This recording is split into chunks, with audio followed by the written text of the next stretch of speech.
troubled sun. Enter a no-spin zone.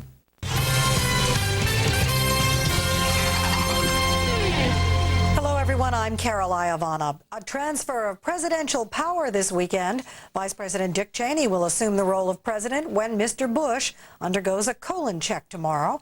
President Bush will be sedated during the procedure, which is expected to take about 1 hour. The colonoscopy is part of a routine physical exam that will take place at Camp David.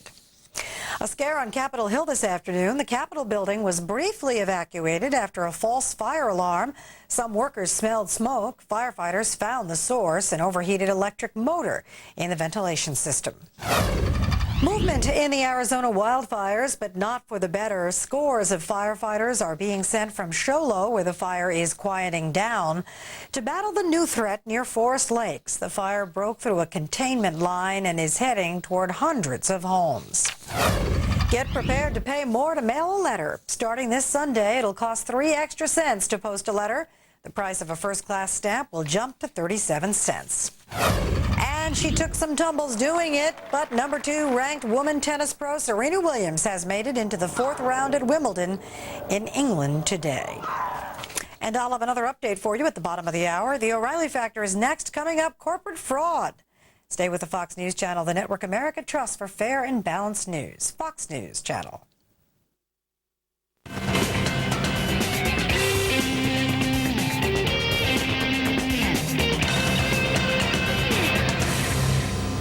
Hi, I'm John Kasich in tonight for Bill O'Reilly. Thanks for watching us tonight. Coming up tonight on The Factor, should FBI Director Robert Mueller be speaking in front of a Muslim group with questionable ties? And does the government have a responsibility to take care of Mexican illegals who are trying to cross the border? But first, our top story tonight, corporate irresponsibility. Yesterday it was WorldCom, before that Enron. But pick up the paper this morning, and of course it was Xerox. The company announced today that it had improperly reported $1.9 billion in revenue over the past 5 years. President Bush today had some very harsh words for corporate America. People are concerned, however, about whether or not the balance sheets of corporate America are open, whether or not the numbers are real. I laid out some initiatives in March of this year that will hold people accountable, and our Justice Department will hold people accountable. But corporate America has got to understand there's a higher calling than trying to fudge the numbers. So should government take a more aggressive role with respect to big business? Joining us now from Washington, D.C. is Ralph Nader. As you all know, he's a consumer advocate and author of Crashing the Party: How to Tell the Truth and Still Run for President. Ralph, good to see you. Give us your 30-second take on the recent corporate developments and revelations here in our nation.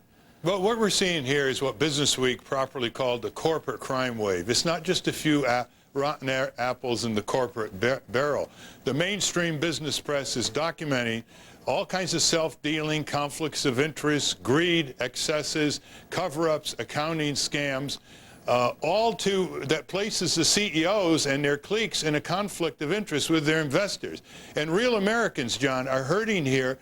People who get pensions, people who have pension plans, seeing them dissipated, workers being laid off, like WorldCom, 17,000 of them are going to be laid off.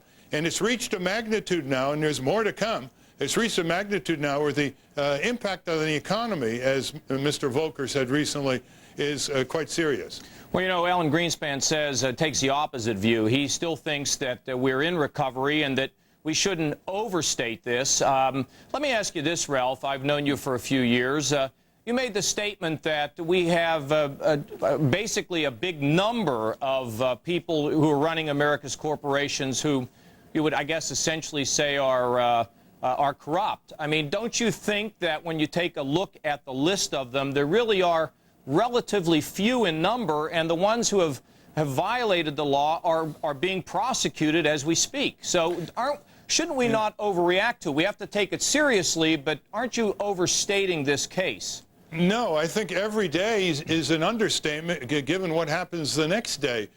We're seeing here trillions of dollars being lost in the marketplace due to the lack of confidence and the damage that's done by these executives. Now, the reason how you can tell whether it's a systemic corruption or just a few rotten apples is that the main mechanisms for accountability have failed repeatedly in one company after another in varying degrees. The board of directors looked the other way. Ralph, the outside accounting firms, the corporate firms, the state and federal regulatory agencies. But Ralph, I know that what you say about politics. You say it's corrupt, so they can't make the laws to govern the corporations, and the corporations are corrupt, so they obviously can't govern themselves. So what's Ralph Nader's answer to this?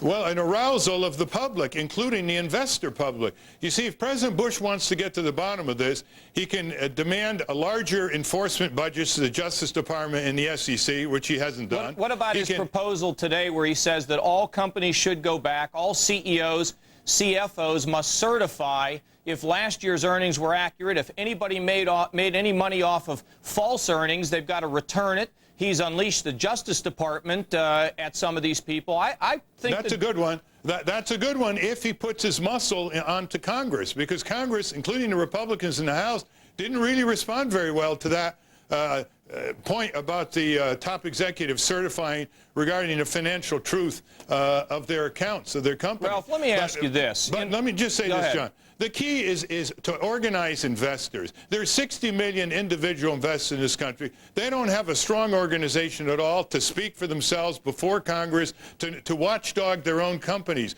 They own the company, but they don't control the companies. The executives and board of directors I can see Ralph Nader's next crusade here. But Ralph, let me just suggest this to you. When you look at religion, you saw the Catholic Church trying to cover up. When you looked at academia, you saw people plagiarizing. When you look at athletes, you see baseball players saying everybody's on steroids.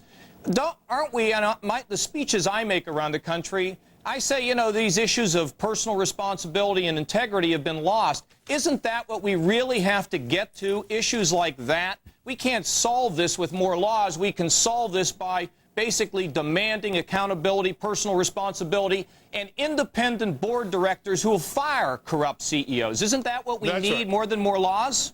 Well, certainly the laws protect people. They defend people's economic interests. I mean, the laws are very important, John. I mean, you know that. You were in Congress. You have to have the cop on the corporate beat. You have to have law and order for these corporate criminals and abusers.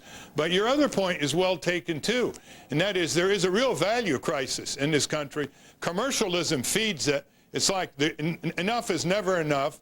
And you see it in all nooks and crannies of our society, colliding against traditional values of integrity and honesty. And that's why the media should highlight more often the honest business executives, the honest labor union chiefs, the honest university presidents. Well, that's why we have a show called Heroes with John Kasich. It's designed to say that you don't have to forget the rules and forget what our parents taught us. I will tell you one final thing. I think we ought to have independent chairman of these boards. I think that the board members should be appointed by the chairman and not by the CEO. I think that'd be a real good dose, a simple dose of independence. I'd like you to think about it. But I want to think that's very important. And our website is citizenworks.org on corporate reform. Ralph Nader, thanks for coming on. We're going to have an update on Salt Lake City in just a few moments.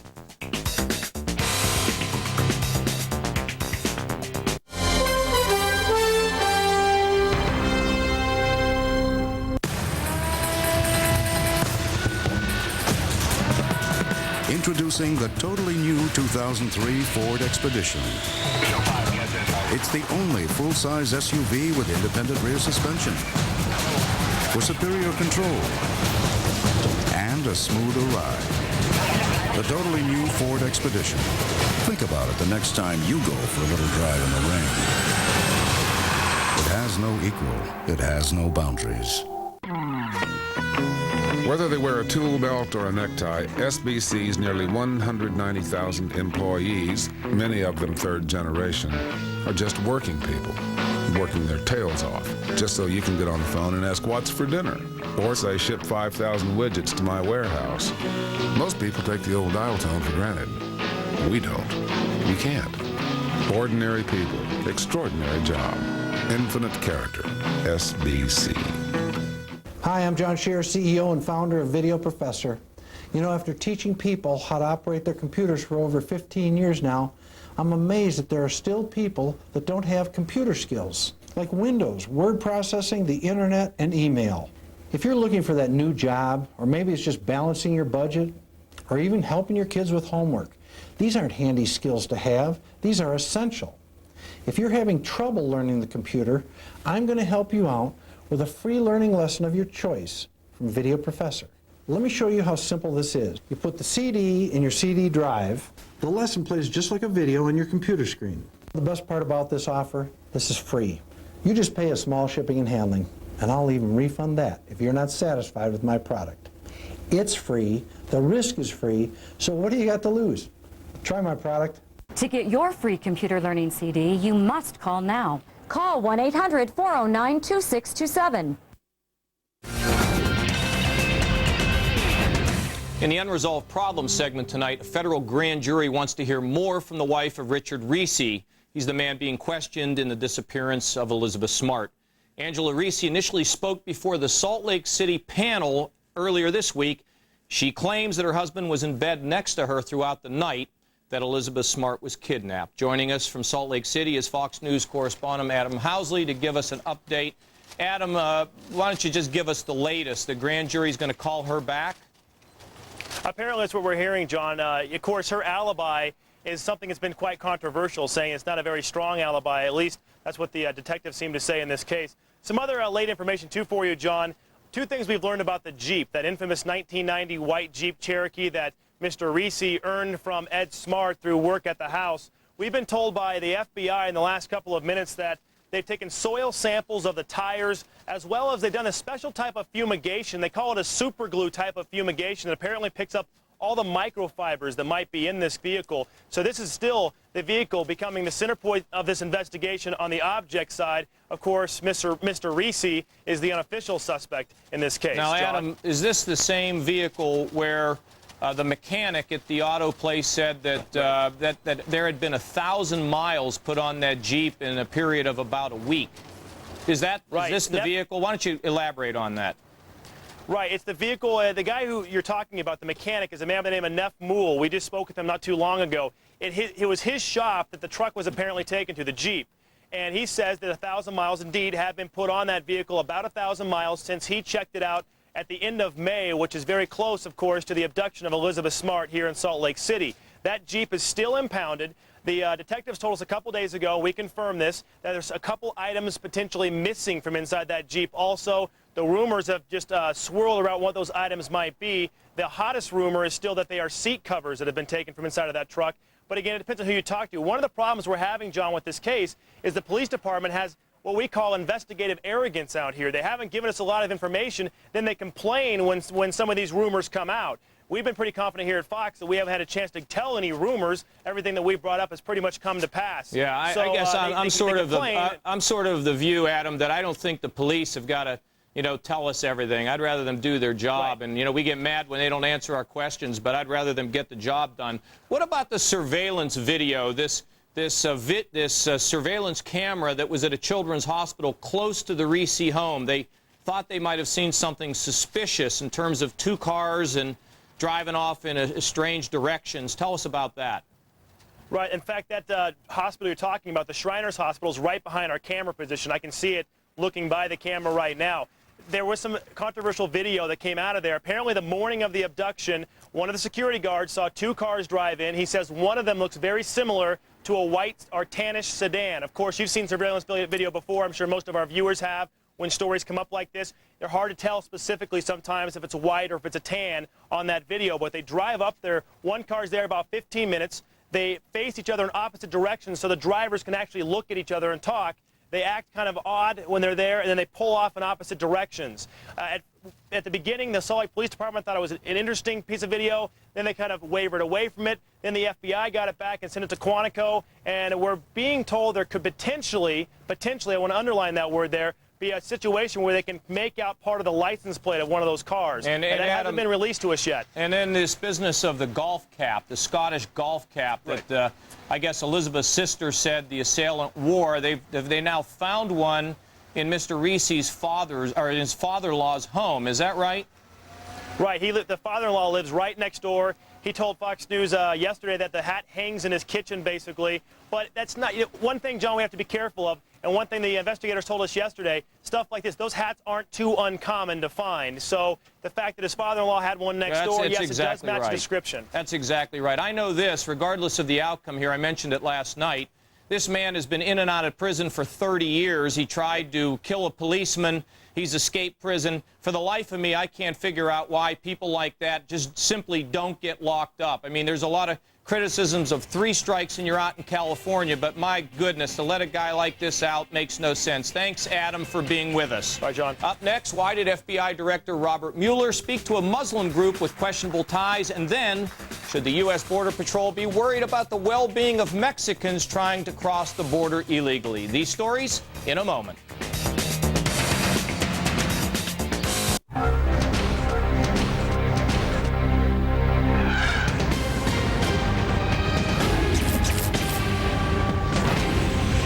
Flash, the National Collector's Mint, makes history today, announcing a limited advance release of 1889 Carson City Morgan Silver Proofs to honor America's rarest Morgan Silver dollar with the coveted CC mint mark.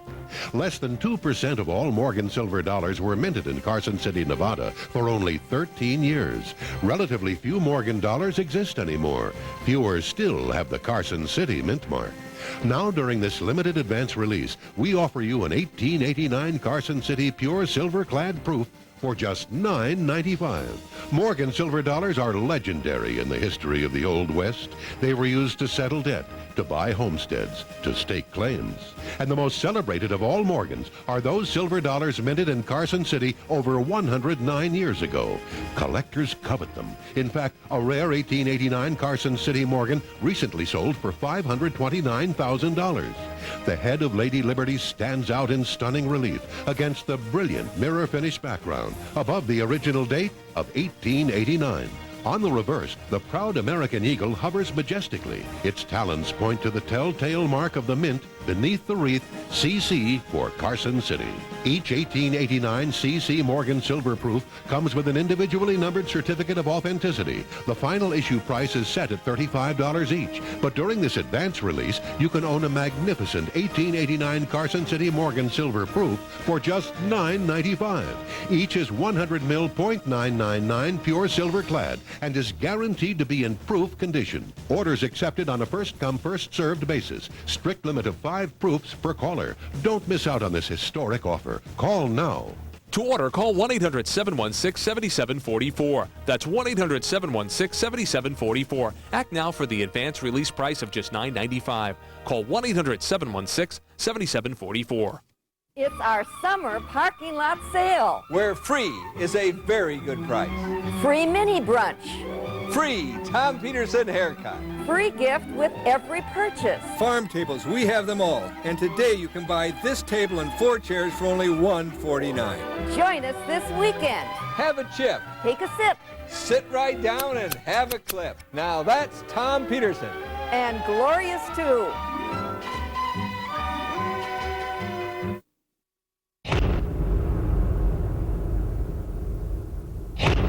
We wanted to make sure you saw our award-winning Altima really well. Because cars this great go really fast.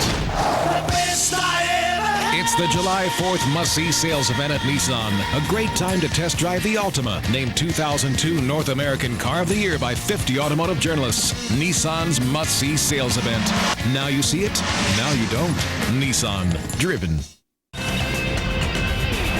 In the Impact segment tonight, controversy over FBI Director Robert Mueller's speech today at the annual convention of the American Muslim Council, a group with some very dubious ties, I might say. Joining us now from Washington are Matthew Epstein. He's a terrorism analyst with the Investigative Project, and Hussein Ibish, the communications director of the American Arab Anti-Discrimination Committee. Let me start with you, Matthew. Could you give us your reaction to the FBI director speaking to this Muslim council? The bottom line is that the AMC does not represent the vast majority of moderate, peace-loving, law-abiding citizens, American citizens in the United States. The board of the American Muslim Council is riddled with individuals who support terrorism in the United States and abroad.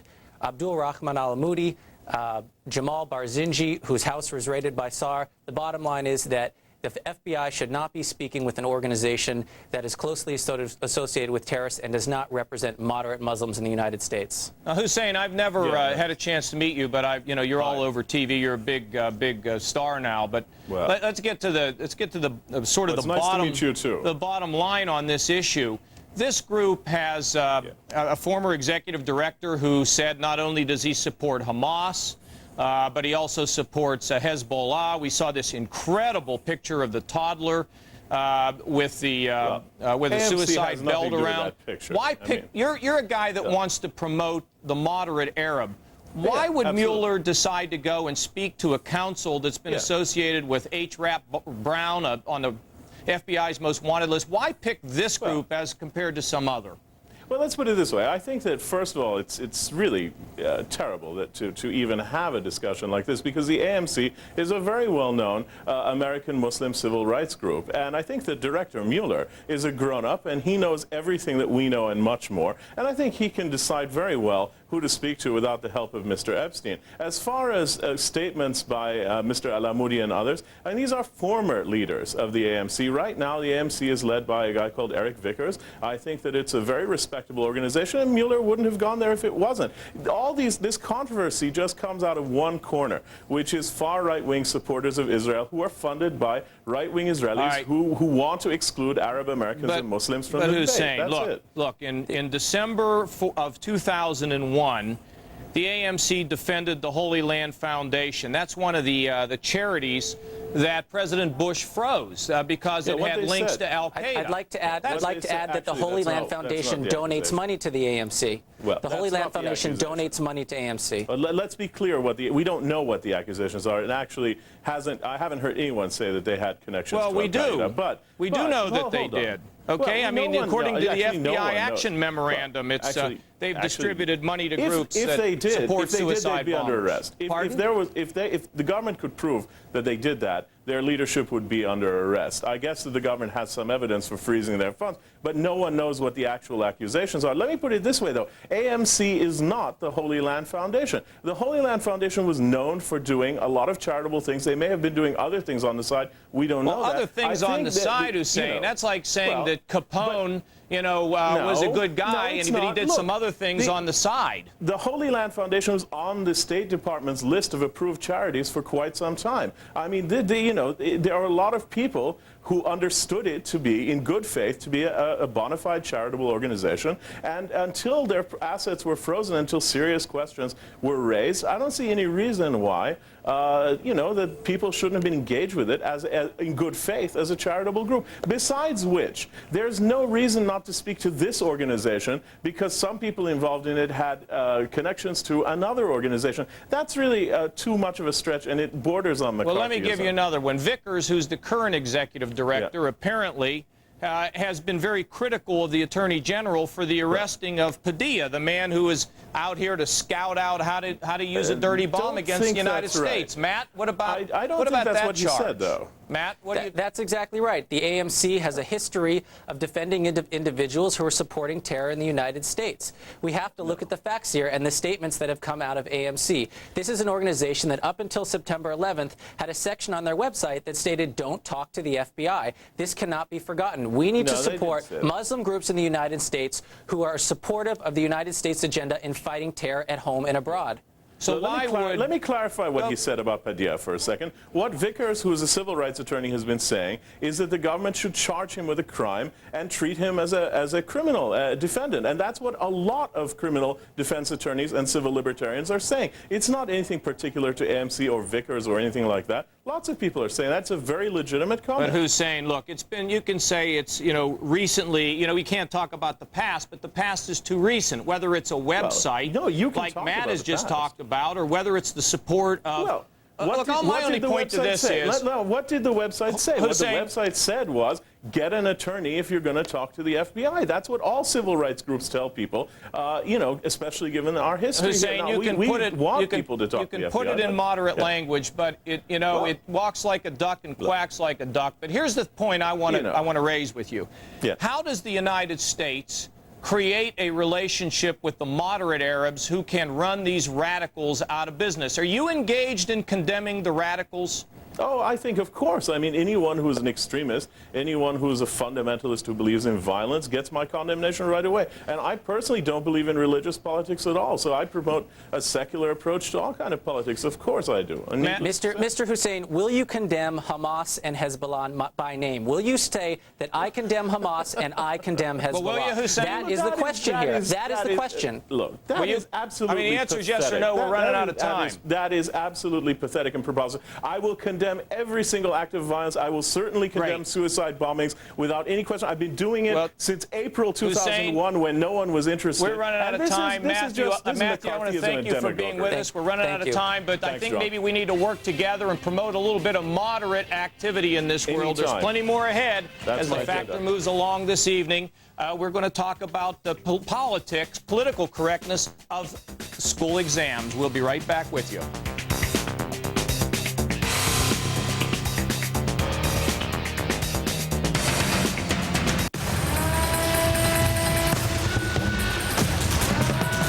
Introducing the totally new 2003 Ford Expedition. It's the only full-size SUV with independent rear suspension for superior control and a smoother ride. The totally new Ford Expedition. Think about it the next time you go for a little drive in the rain. It has no equal. It has no boundaries. Hey, you're finished already. I'll just take a copy up to the boss on 12. Oh, how helpful, John. I think it's time to use our Imagistics. Oh, I'll just scan it and email it ahead of him. Hey, the boss is in a meeting down at 5. I can print it there. Imagistics, you're making it too easy. For over 25 years, corporate America has relied on us, Imagistics, providing dependable office document equipment and unparalleled service. Nice report. Already read it. Waiting for a miracle? Wait no more. Now there's Pronto, your very own on-call assistant, live and at your service, with the instant answers that make life easier. Need driving directions? Pronto gets you there. Stuck in traffic? Pronto gets you out. Driving into a tunnel? Pronto calls you back. Pronto's your walking, talking, email-sending, full-service, toll-free super number, and it's yours for the asking. Need a market report? Pronto's up to the minute. Got a hot date? Pronto buys movie tickets. Vegetarian clients? Pronto reviews restaurants, makes reservations too. There's no buttons to push, no endless menus. It works from any phone, and it's a cinch to sign up. It's no contract. It's unlimited. It's more than just answers. Pronto, how may I help you? It's a solution. Pronto, your on-call assistant. Change everything you know. Try Pronto today risk-free for 30 days. Call 1-866-PRONTO-1 to sign up now. Saturday, banning our pledge. Americans are mad. Is our legal system out of control? Bob Sellers and Jane Skinner report. Then new cyber threats, nuclear plants targeted, are Al-Qaeda hackers in our security systems. Tony Snow is in D.C. Plus, corporate scammers stealing, dealing, and rocking Wall Street. Is your money safe? Updates from Diane Diamond. It's live coverage of America at War. This weekend, plummeting stock prices, trading scandals, investing insecurities. Why some say this is the perfect time to score in the markets. Get the inside story on our business blog. In the Factor original segment tonight, the politically correct exams. Nationwide, many college students are taking their final exams, some of which have been censored. Anything with references to religion, sex, food, and other general subjects have been taken out. What's going on? Well, Bill recently interviewed Diane Ravitch. She's a former Assistant Secretary of Education under George Bush Sr. to discuss the issue. Just to give the audience some idea what we're talking about here, in Texas, Florida, and other southern states, the religious right objects to any stories that introduce fantasy, witchcraft, the occult, sex, or religious practices different from their own. In California, no textbook can win adoption unless it meets the state's strict demands for gender balance, multicultural representation, and avoids mention of unhealthy foods, drugs, or alcohol. So we have political correctness on both sides here. Correct. The real crux of the matter is, how does this affect the children? Well, I think that where it affects kids is that there's just a lot of literature that's being denied them. It's not in their textbooks. If they're lucky, they have a good teacher who will bring in real books for them to read. But our textbooks have been expurgated of a lot of controversial stuff. So they're bland. They're very bland. All right, and then Our the history tests, books are very bland also and distorted. Well, the latest survey shows only 1 in 10 high school seniors know anything about American history. Right. So not only are they bland, they're obviously not teaching anybody anything. Well, it's very hard to learn from these textbooks that are so incredibly boring. And the reason they're boring is because everything exciting has been taken out of it. Censored. Right. They were boring when I was a kid, and I guess we had a lot more than they have now. Now, who's doing this? Who actually, what human beings are taking this stuff out? Well, this started in the late 60s, early 70s, where all the publishing houses were afraid of being, they didn't want to be racist or sexist. They were under a lot of pressure from particularly feminist organizations, and so they began adopting language codes. And so now every publishing house in America, every major publisher, has a code that says you're not allowed to say this or this or this or this. Okay, so there's an actual list in the publishing houses that make the textbooks or what they have to take out. And the same codes apply to test, only with the test they're even more rigorous. Anything that might upset a child, any word that might upset the child, and it has nothing to do with race or gender anymore. It goes way beyond that. Well, give me an example of something, a word that would offend a child. Well, in the New York Regents exam, for example, they took out the word skinny, and they replaced it with the word thin because they thought that some children might be upset to see this word. All right, so that's what I was saying. Fat, they wouldn't want to see that. Or. But I'll give you another example. In an exam where I was reading the passages, there was a reading passage about George Washington Carver, the great scientist, and how he had cultivated many uses for the peanut. And the people who do this kind of review for sensitivity and bias said, get rid of the passage because the passage doesn't mention that some people are allergic to peanuts. So peanuts that's how crazy it's gotten. All right, now, you can't have anything about how can we peanuts. stop this, Ms. Ravitch? Well, I mean, this has to be stopped. And again, we're going to say, and this is coming from the left and the right. Yes, exactly. I mean, it's both directions, and the publishers have, because they really hate controversy, they've agreed that both sides get to, weigh in and chop. Yeah. But how do we stop this? I think the first way to stop it is just by public exposure, because what happened in New York, as soon as the story came out, 2 days later, the State Commissioner of Education said, we're not going to cut passages anymore. The problem is that what will happen now in many states is they'll say, well, we're not going to use literary passages. We'll just write our own passages. We'll use our bias guidelines, and we'll give kids this adulterated pap. Has this bled over into the reading material selection? For example, Huck Finn, Tom Sawyer, Moby Dick, Hawthorne, Scarlet Letter, all of these. Has it bled into that yes, too? Yes, there are constant battles, particularly over Huckleberry Finn, because Huckleberry Finn has language that a lot of people object to, and so there are many school districts that restrict it, that keep it for certain age kids. This is, censorship battles going all the time. Again, from parents from both the right and from the left. Right. But the way to stop it, I think, is with the testing. There has to be some body of citizens who, and probably a school board, who looks at the questions that have been changed and says, well, wait a minute, this doesn't make sense. Right. Well, there's got to be some input, too, from regular folks. Ms. Ravitch, thanks very much for bringing it to our attention. We appreciate it. Thank you. Straight ahead, should the U.S. government be responsible for the well-being of Mexicans trying to cross the border illegally? Well, we're going to be back in just a few minutes to debate it.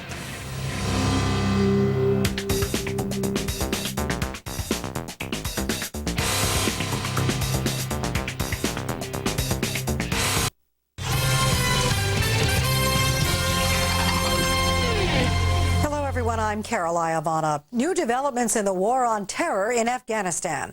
An Afghan commander says a former Taliban ammunition dumping ground near the Pakistani border was attacked by a rocket. Several people were killed and injured in that incident. Fox correspondent Jonathan Sari reports from the Afghan capital, Kabul. As many as 19 people may be dead and 50 reported missing in the rubble following a huge explosion at a munitions depot in southern Afghanistan. The former Taliban depot is located in the town of Spinboldak near the Pakistani border. In all the chaos, there are conflicting reports on the death toll as well as the cause of the explosion. But one Afghan official claims it was al-Qaeda fugitives firing a rocket into the depot. The explosion sent ammunition flying in all directions. One projectile hit a nearby United Nations food warehouse, injuring 6 people. The explosion occurs at a time U.S. and Pakistani soldiers are hunting al-Qaeda and Taliban forces on both sides of the border. Pakistani military officials say their determination to hunt al-Qaeda has been bolstered after the death of 10 of their soldiers during Tuesday's gunfight with enemy forces in the lawless tribal lands of western Pakistan. But they say they need more money and equipment from the international community to get the job done. In Kabul, Afghanistan, Jonathan Siri, Fox News. And I'll have another update for you at the bottom of the hour. The O'Reilly Factor continues after the break. You're watching Fox News Channel. Stay with us. Hi, Billy Mays here with an amazing new product. You gotta see it to believe it. It's called the Ding King. It's the do-it-yourself dent and ding remover with professional results. What do you do when you get a dent or a ding in your car? Up until now, you either had to drive around that way or spend hundreds of dollars to have it fixed. Not anymore. The Ding King gives you the power to remove that dent or ding in minutes, and you do it yourself. Here's how it works.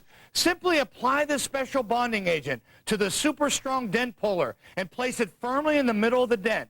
Now fit the pulling bridge over it and twist on this special wing nut. It's like dialing the dent away. You see it happen instantly, right before your eyes. Like magic, the dent is gone. And look, your car is like new again. It's like the dent was never there. You want your car or truck to look good. Nobody wants to drive around with dents and dings. Take a look at this dent. It's a doozy. But don't pay a fortune to have it removed. And why risk higher insurance rates when you can remove it quick and easy with the Ding King? Just turn the wing nut and watch that awful dent just disappear. Use it just once and it's more than paid for itself. Ding King works on any finish, and it works on all these makes and models. That's just about every car and truck made, and I want you to put it to the test. If you're not completely satisfied, we'll refund your money. Call now, and you'll get the Ding King kit, complete with everything you need. Auto body shops pay as much as $300 for the same kit. The Ding King is yours for only $29.95, but you gotta call now. Here's how to order. To order your Ding King for only $29.95 plus $5.95 shipping and handling, call 1-800-514-2545 or send check or money order to Ding King, 2 Morgan Avenue, Norwalk, Connecticut 06851. But for fastest delivery, have your credit card ready and call 1-800-514-2545 now. Thanks for staying with us. I'm John Kasich in for Bill O'Reilly, and in the Unresolved Problems segment tonight, the chief of the U.S. Border Patrol in Tucson, Arizona, says Mexican immigrants are dying while illegally trying to cross the border into the United States, and he says the U.S. government should protect them. The chief says his office conducted 350 rescue operations in the Arizona desert since March. Should the United States be taking care of these illegals? Joining from Anaheim, California is Carlos Olamendi, Vice President of the National Coalition of Professional Mexicans Abroad and founder of the Hispanic 100 Group. And in Washington, Stephen Camarata, Director of Research at the Center for Immigration Studies. Carlos, let me start with you. Is our immigration policies in regard to Mexico just unrealistic and out of whack and need dramatic transformation? Well, first of all, let me tell you, we don't call it illegals. They are Mexican workers, they have human rights, and also they come here to work and to prepare some prosperity for this country. Now, let me start with a couple things before.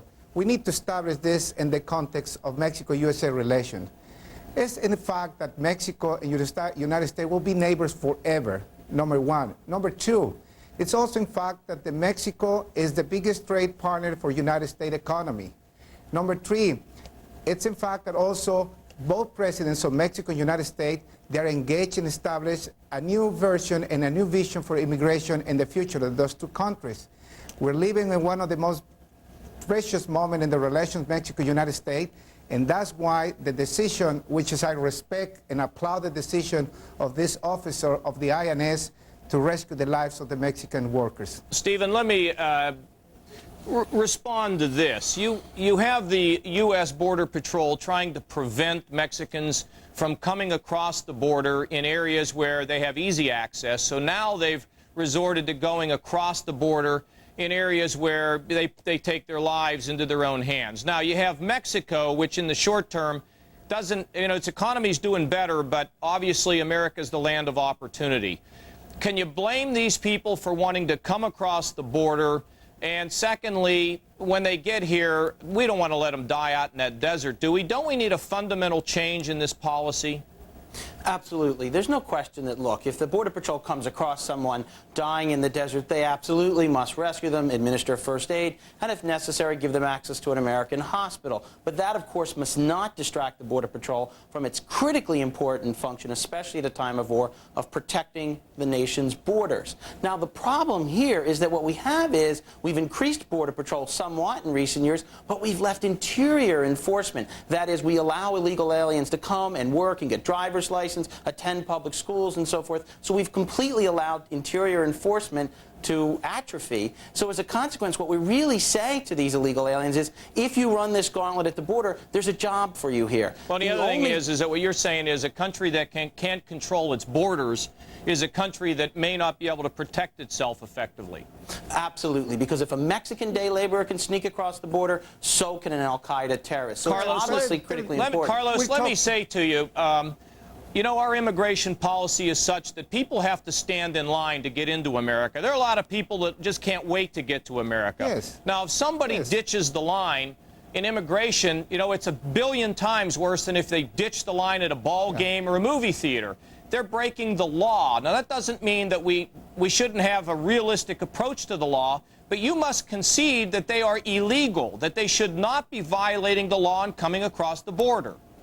Yes, there is a tremendous illegality in all this process. Number one is illegality because there are traffickers of human lives who are operated in United States territory and Mexico territory to get benefits out of this immigration process.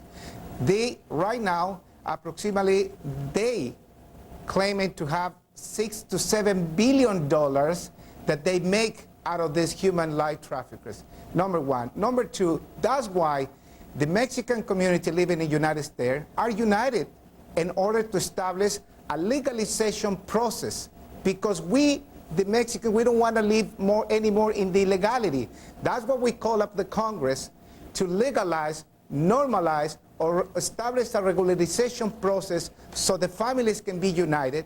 And second phase, we call to establish a legal immigration process between Mexico and United States. Carlos, let me... I don't mean to interrupt you, but we got to keep moving on this because I got a couple other things I want to cover. Listen, to the people that are watching this show, they don't understand, a lot of people don't understand illegal aliens. They think they come out of spaceships. And if you live in Ohio or New York or Connecticut, you don't understand the problem on the border. Some Hispanic told me the other day, you're America, you're the land of opportunity, and I'll tell you, we're going to try to get there. So why not create a guest program, Stephen? Why not create a guest worker program where a Mexican can come in legally, we withhold a percentage of their salary, they work in our operations, and then they go home and they receive some of the salary that we withheld. That way they can come in legally, we know who they are, and we can control our borders, and it's a realistic policy. Is that the direction we ought to head? No, I think for a lot of reasons. One is experience has shown that guest worker programs always, whether here, whether in Europe, always result in permanent settlement. So we at least need to understand that. People generally don't go home, and so that probably wouldn't work. There are other problems But, Stephen, as well. people say put the military on the border. You know, you got 38,000 soldiers on the border between North and South Korea. If you try to put soldiers on the border in Mexico and Canada, it'd take a couple 100,000 soldiers, and it probably wouldn't work anyway. So why don't we design a realistic policy? What we would need to do is do what was envisioned in the '86 law, go after the employers who hire the illegal aliens. And we could do that at a reasonable cost, but of course we haven't done that at all. And then we've only spent some money on Border Patrol. That type of policies are the ones who are being detrimental of our relations between Mexico and the United States. Carlos, you got to get to work in building that Mexican economy with all those young people down there. Unleash that free market.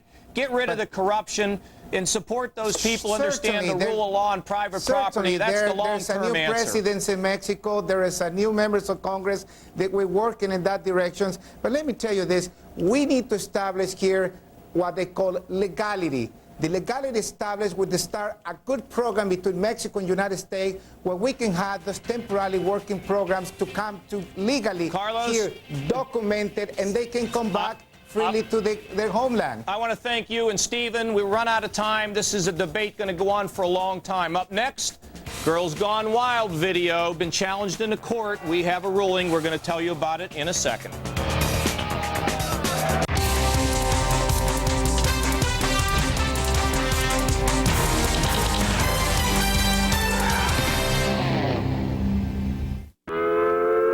The human spine. Through it, nerves run to the brain, sending messages to the body. SBC works the same way. Only our backbone, our networks, send vital signals to communities, companies, families. The nearly 190,000 people at SBC are here to say they're proud of what they've built and how they've built it. That takes a bit of backbone, too. A big company, a big responsibility. Infinite Service, SBC. So what do you think? Oh, Bill's afraid of termites, so we had the entire home made of concrete. Comfortable. Here's a better idea. The Terminex Lifetime Protection Plan covers repairs on any new termite damage. Call 1-800-TERMINEX. I am American. I am an American. I'm an American. I am American. I am America. I'm an American. I am American. I am an American.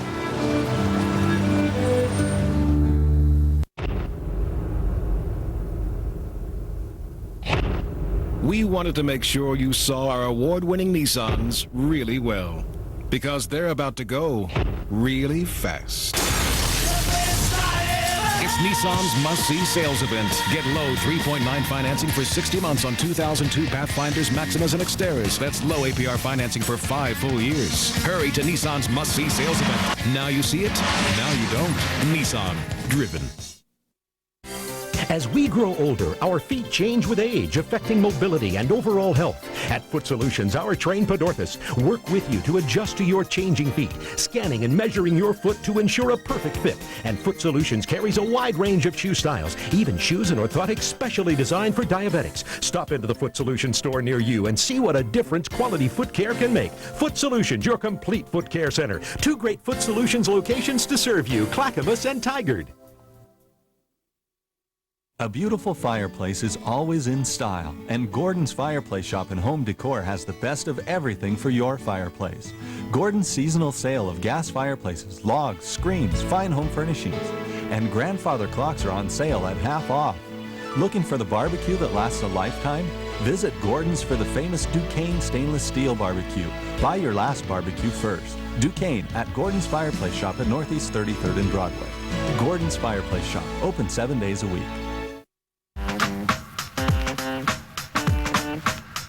You won't find this on any new BMW, or this on any new Mercedes, but you will find them on a 1999 Volvo S80, which just goes to show they don't make some new cars like they used to.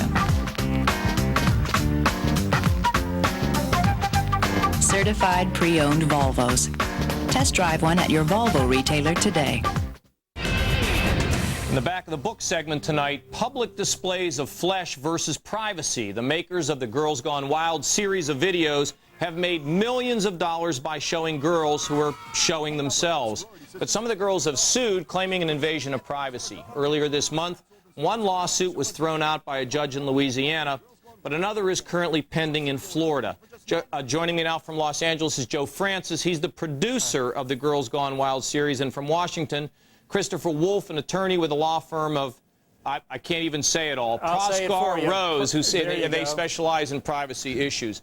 Joe, I'm sorry, Chris, let's start with you. What is your take on this judge's ruling? Well, you know, it's not the last word because there is no absolutely correct answer in this area.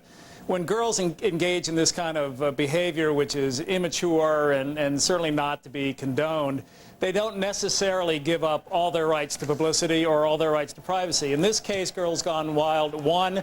Who's to say what will happen in the next case?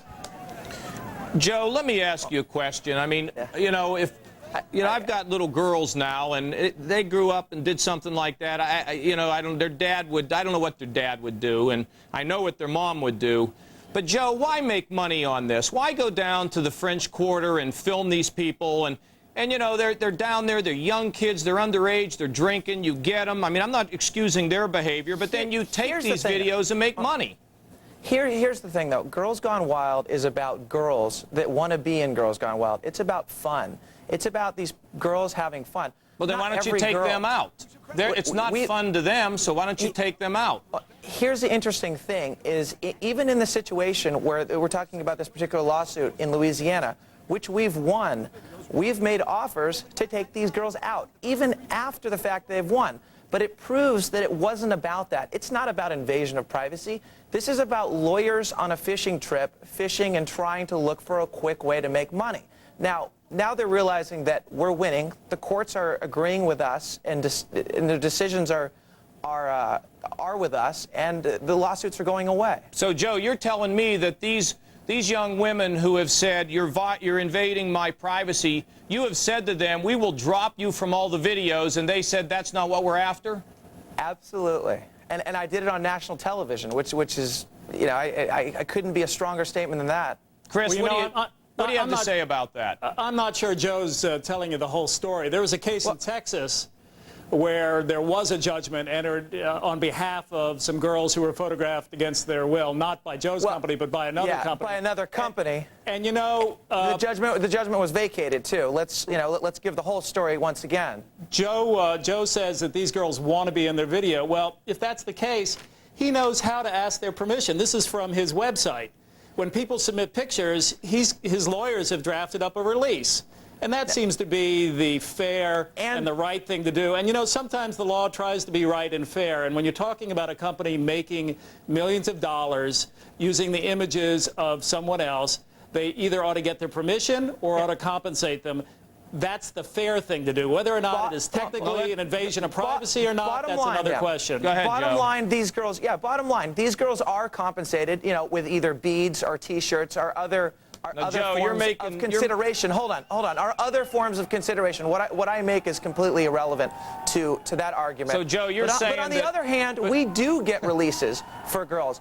The lawsuit that you're talking about was an incident, the one that we're discussing today, was a situation where we licensed footage from a third party. We had no involvement, no employee from Girls Gone Wild or Mantra Entertainment, which is the parent company, was even present during the filming of this. Let me just say this. Forget that's a dispute. It can go on. But here's what the judge says. Here's what the judge says. It's a little mind-boggling to think that an individual over the age of, let's say, 15, who goes on Bourbon Street and certainly sees this prior to participating and doesn't realize this video will be all over the country.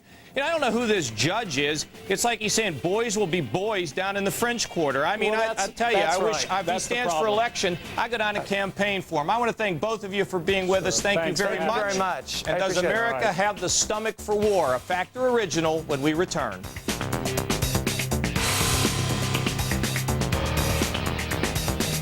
Flash, the National Collector's Mint, makes history today, announcing a limited advance release of 1889 Carson City Morgan Silver Proofs to honor America's rarest Morgan Silver dollar with the coveted CC mint mark.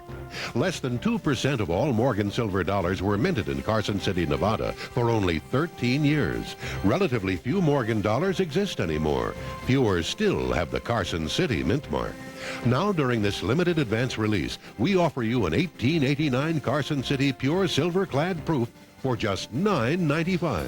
Morgan silver dollars are legendary in the history of the Old West. They were used to settle debt, to buy homesteads, to stake claims. And the most celebrated of all Morgans are those silver dollars minted in Carson City over 109 years ago. Collectors covet them. In fact, a rare 1889 Carson City Morgan recently sold for $529,000. The head of Lady Liberty stands out in stunning relief against the brilliant mirror finish background above the original date of 1889. On the reverse, the proud American eagle hovers majestically. Its talons point to the telltale mark of the mint beneath the wreath, CC for Carson City. Each 1889 CC Morgan Silver Proof comes with an individually numbered certificate of authenticity. The final issue price is set at $35 each, but during this advance release, you can own a magnificent 1889 Carson City Morgan Silver Proof for just $9.95. Each is 100 mil .999 pure silver clad and is guaranteed to be in proof condition. Orders accepted on a first-come, first-served basis. Strict limit of 5 proofs per caller. Don't miss out on this historic offer. Call now. To order, call 1-800-716-7744. That's 1-800-716-7744. Act now for the advance release price of just $9.95. Call 1-800-716-7744. Deadly gun battles, brutal assaults, violent hostage situations, the crimes that make headlines, and the criminals that commit them are caught on tape. Real-life stories, uncut and uncensored. Plus, how crime-busting technology is tracking dangerous felons. Join us for Crime Caught in the Act, a Fox News Channel special. This weekend, an ultimatum for Arafat. Will voting him out really put an end to the violence and bloodshed? Special guest Colin Powell reacts. This weekend on Fox News Sunday. Check your local listings. In the Second Factor original segment tonight, the casualties of war. This week marks the 52nd anniversary of the Korean War, which is the subject of a new book called Warning of War, a novel of the North China Marines. Author and Korean War vet James Brady told O'Reilly that our government is not as willing to fight to the death these days as it was 50 years ago. We have not been willing, Bill, to risk taking heavy casualties in Afghanistan to catch Osama bin Laden or Omar or the rest of the bosses over there. We're dropping smart bombs from 30,000 feet, which is fine. And no one wants to see American kids killed up in those caves. But that's the way you get a guy like Osama bin Laden. Now, I fought in Korea in 1951-52. A very, very rough country. I was a Marine. We were fighting the Chinese army. We were also fighting a ragtag bunch of North Korean regulars who were still alive after a year of fighting. And my God, you had to go in and practically drag those guys out of the caves and out of the trenches and out of the bunkers. But there was a different mentality coming off World War II. We lost, what was it, 200,000, 250,000 dead in World War II, something like that? I think more than that. More than that. Yeah. And the country was willing to accept those kinds of battlefield losses. Now, I think things have changed since 9/11, my own opinion, but the government is still not with the folks. I think it was more than just that World War II had ended only 4 or 5 years earlier. Don't forget that the kids who fought in Korea, young men, were the children of the Great Depression. And, they didn't have great expectations for a wonderful life ahead. There was no yuppiedom coming along. Right, no softness. Yeah, and no softness, and they had lived hard lives, and some of them were very unhappy, and they joined the military really to get a job and to get 3 squares a day and get a nifty uniform and go around and have a lot of fun blowing up things. Now, you saw very intense combat, right? Yeah, I was an infantry officer the whole time. Were you frightened for your life in the sense Yes, I was. that was in your mind every day, I might die? Bill, I was 1 year out of college. I was scared. You can be scared, but if you can still function, that's okay. Well, that's almost everybody. Yeah. Right? You got to be crazy if you're not scared. Yeah. I mean, when I was getting... afterwards, when you come back down off the line, they always talk about you were up on the line, now you're back down off the line. Then you sort of get the trembles and you say, boy. Right. Well, your adrenaline takes over in a firefight. Sure. But we have the same level of competency now in our professional military. Because there aren't. Well, I hope so. I believe you do. I hope so. I mean, I think they did a magnificent job, even though the war was mostly from the air, in going in there and basically, taking that country and neutralizing it. We haven't had very many incidents. And those people are disciplined, I believe. But it's going to be interesting to see how the civilians in America respond to the Saddam Hussein offensive that's coming. Well, I think Mr. Bush and his administration are very, very nervous about long casualty lists. Yep. And whether the public is going to back them if we begin to lose 100 guys a week or 150 guys in one firefight. We've lost 3 men in a firefight or 8 men in a firefight. You're going to have some naysayers out in Berkeley and, the Phil Donnies of the world, but I think they will. We're going to be facing a lot of that if we really go in there and do a serious job and not tap dance around it. Right. The book is Warning of War, a novel of the North China Marines by Jim Brady. Thanks, Jim. Thanks, Bill. And that's it for us today. Before we go, hey, a buddy of mine from Florida, John Calabria, qualified for the U.S. Senior Open. John, thumb under the shaft. Hope you can do it. And for those that want to communicate with me, newcenturyproject.org. Sweetheart, girls, I'll be coming home. As always, we thank you for watching The Factor. Hannity and Colmes is next. I'm John Kasich in for Bill O'Reilly. We'll see you the next time. And remember, the spin stops here.